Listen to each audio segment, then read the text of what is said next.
It's a lot of things you can learn in jazz, and you have a lot of choices. We have to reverse a little bit the thing and put the rhythm as a priority. And Sarah Vaughan, Chet Baker, Clifford Brown, Charlie Parker a lot, John Coltrane.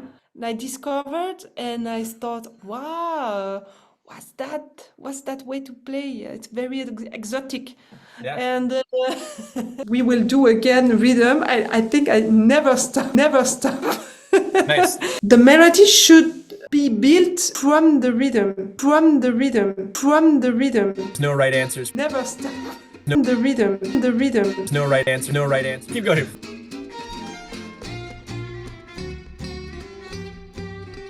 Welcome to the short chat, episode 3.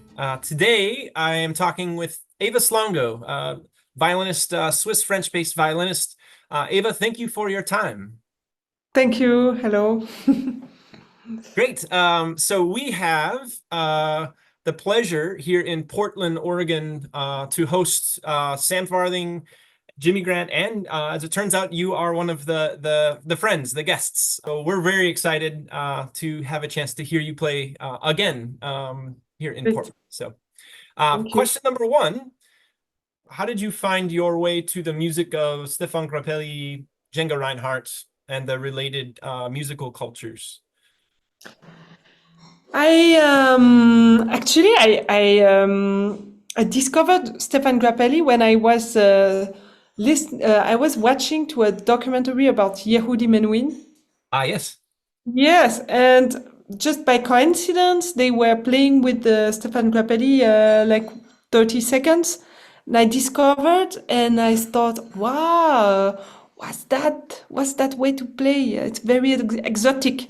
Yeah. And and then what happened? Then I bought the album of Yehudi Menuhin and Stéphane Grappelli. And then that's the way I discovered really Stéphane Grappelli, and then with Django.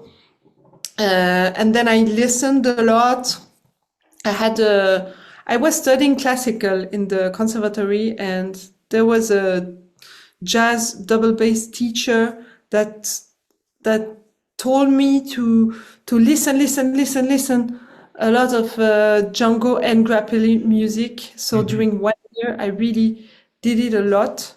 And then then hopefully I was able to take lessons with Pierre Blanchard, who was teaching in Switzerland, and he showed me a lot. Actually, I was very lucky to have, because as a classical player, I've always been used to study with the teacher in conservatory, with scores, of course. Right. And then the first thing, when I wanted to play jazz, I first looked for scores, but then I could not learn with scores. So then, Pierre Blanchard taught me a lot. Sure. 4 years of lessons with Pierre Blanchard, and then I did the School of Didier Lockwood 2 years, and with other teachers than him too, and I needed that. Yes, yeah. To become my own teacher, I really needed to know what tools I could use to become my own teachers, because Wonderful. it's a lot of things you can learn in jazz, and you have a lot of choices, but you have to know what you can choose to, and Sure. And I needed that. Great. Yeah. And without name dropping all the people you've played with, you've, I guess maybe you really don't know what you don't know until you get to the gig, till you get to tours playing with really great guitarists, and you've had the chance to play with some greats in Europe for sure.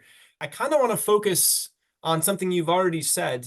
You, like many great artists of the violin, the jazz violin or swing violin, began your musical journey in classical training at conservatory, as you said.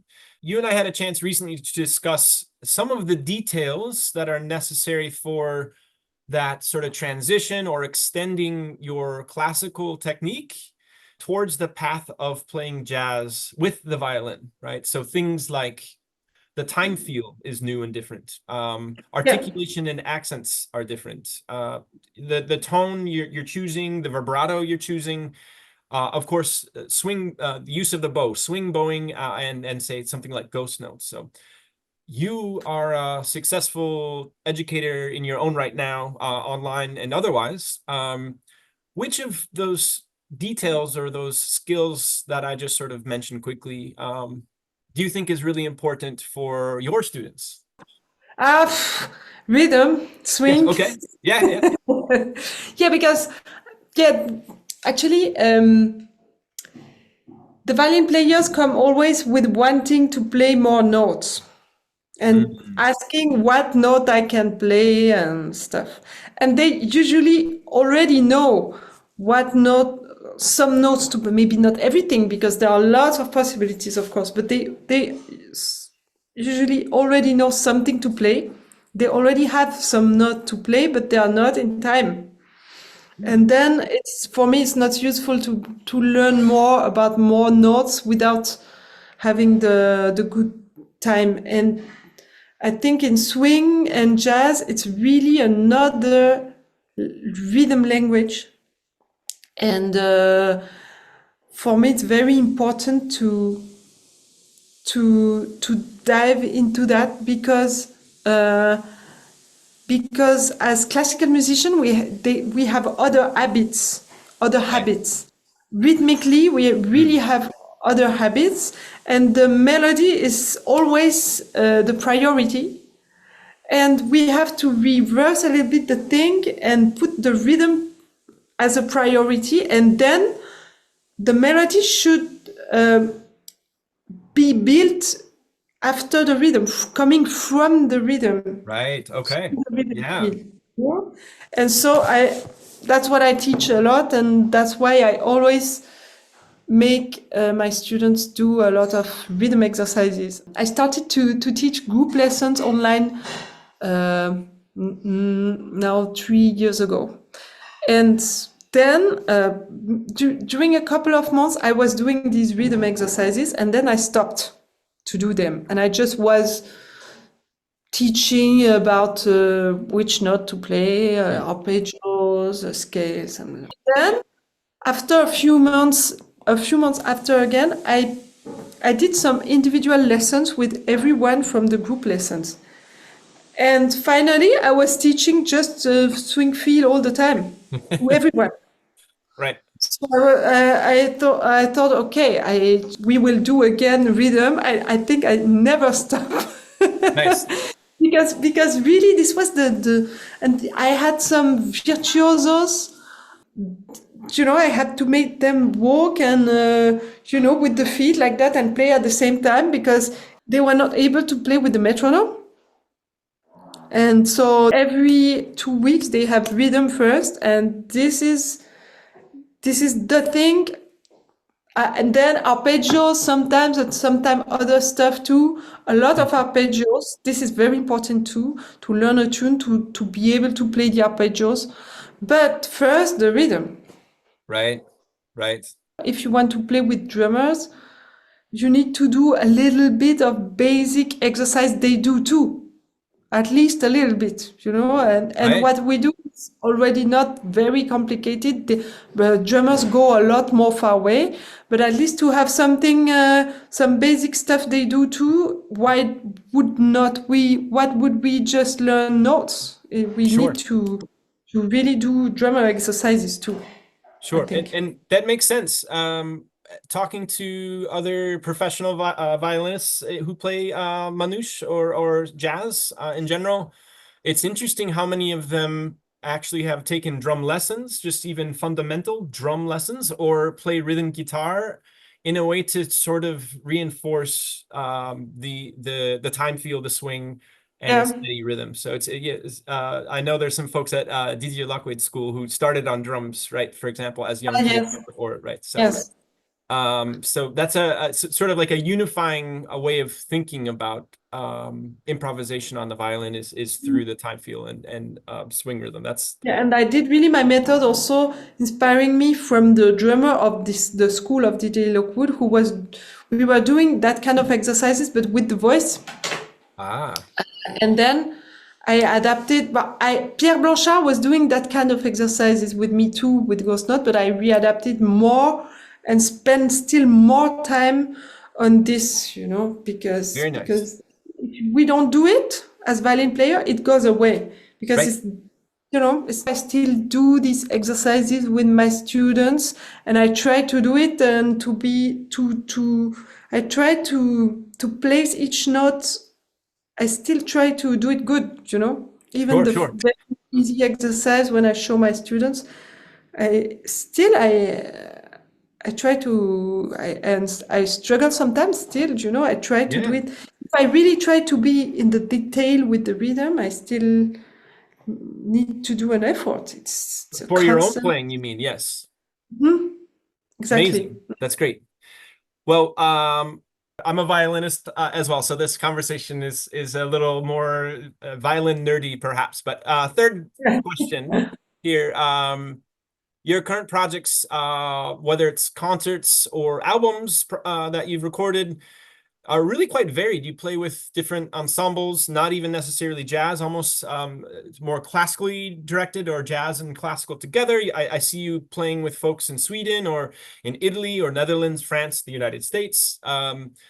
So the styles and the locations change. And your improvisation, not to say that you can't play Grappelli-esque if you want to, and you sure can, but your attitude around improvisation is about more spontaneous composition, or like intuitive playing, rather than landing specific licks or working out of licks in all these 12 keys and making sure I really want to play this one lick at this next concert or something, right? Something like so. It's a little more intuitive or more spontaneous than that. So the question I have then is, what do you think the power of transcription is? I did it a lot. I transcribed a lot of solos, whole solos, also some licks. I tried to, but then it's like, for me, a solo, it's a tool. It's like a scale or an arpeggio. It's a tool to improvise. You study the tool. When I play, I try to not think about what I studied. And it will go out when I improvise, and only if I spend enough time to practice it. If you don't spend enough time, it doesn't. It's not integrated in the improvisation, and sometimes it's never. but but eventually it could come out. And Yep. transcription, I think it's very, very, very important. But the thing is, I didn't transcribe just one musician. I did a lot. Sarah Vaughan, Chet Baker, Clifford Brown, Charlie Parker, a lot. John Coltrane.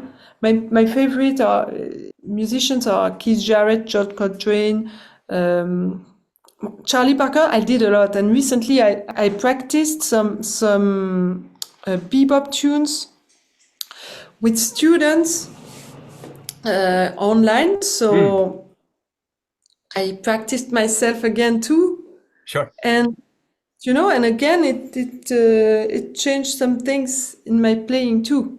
Sure. And I noticed, shameless plug for your group lessons, but I noticed both ornithology and I think Donna Lee came out to your point, right? The sort of articulation and bowing patterns that are more jazz-like and less Yes, classical-like, right? yes, Into this point, exactly. right? So, Singing a solo first, being able to sing it, makes you, I did that a lot, makes you have it really in mind, and then trying to put it on the instrument. And then also transpose can be very good. It's a yeah, very good exercise to transpose it, because you have more conscious about the intervals, and you need to make a link between what you have on mind and the fingers, and yes, transposing make this link, sure, transpose transpose anything.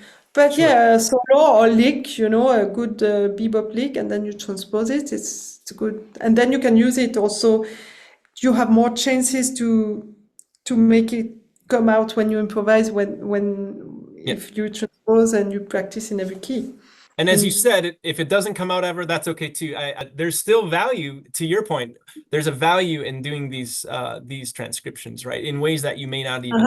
And also with one lick, if you practice good and then you practice how to modify it, you know, and especially with my technique of ghost notes, you can try to modify the rhythm of one lick, and then you have a lot of licks with one, you know. For sure. So it's good to not do if I learn a lick, to not do it always the same way. It's like you learn a scale, but you don't want to play the scale like that. You want to change the order of the note and the rhythm too. Sure. This is called the short chat, and of course this is our third of three, our last one, and with the violinist, and so I'm okay that this is a longer short chat, but just to keep it moving here, thank you so much. We're so excited. October 8th here in Portland. It's Jimmy Grant, Sam Farthing, and friends. One of the friends, of course, is the talented Eva Slongo. So we're looking forward to having you. We're going to finish up this little chat here with what I call quick hits.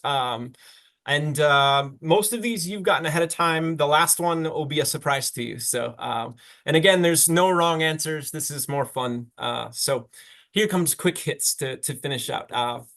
First topic is beverages: coffee, tea, or neither?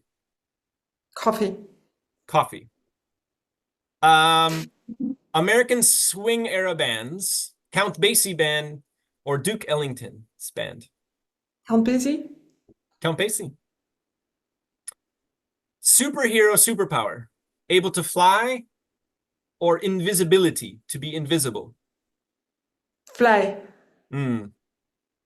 Musical superpower: unending melodic storytelling or unending improvisation ideas? Improvisation ideas. Okay. And last but not least, we're doing a category that I'm calling Violin Masters, and these will be across genres and completely unfair, but I'm going to give you two names. You pick one, and then we'll put in a new name, and you keep going. So it's sort of like winner stays. And this is just what you're thinking today. So first two names are David Oistrakh and Jascha Heifetz. No! You have to pick. You have to pick. No. I know. There's no wrong answer. It's hard. Quick hits. I know I can't. I depends on what. Yes, I know. It's gonna get harder. No, you know what? I will tell you. When I was younger, David Oistrakh, and now Jascha Heifetz. There we go. So Jascha Heifetz, Joe Venuti. Jascha Heifetz. Heifetz, okay. Heifetz, Yehudi Menuhin. Heifetz. Heifetz or Stuff Smith? Oh, this is mean. It's so different. I don't know. Yeah, let's keep Heifetz. Heifetz or Hilary Hahn? Heifetz. Heifetz or Pierre Blanchard? And again, no. No. You can't upset anyone. This is just fun. We get quick hits. Okay, Pierre Blanchard. Blanchard, Florine Niculescu. Blanchard. Fritz Kreisler. Blanchard, Didier Lockwood. No. Unfair. No. All right, I will just let you the other names here because this is terrible. The next names were Grappelli, Paganini, and then last but not least, Eva Slongo. Eva Slongo, thank you for your time today. We'll see you in October. We'll leave the quick hits there. I think that's plenty. So I really appreciate your time today, and thank you for talking with me. Thank you. See you later. See you later. Bye.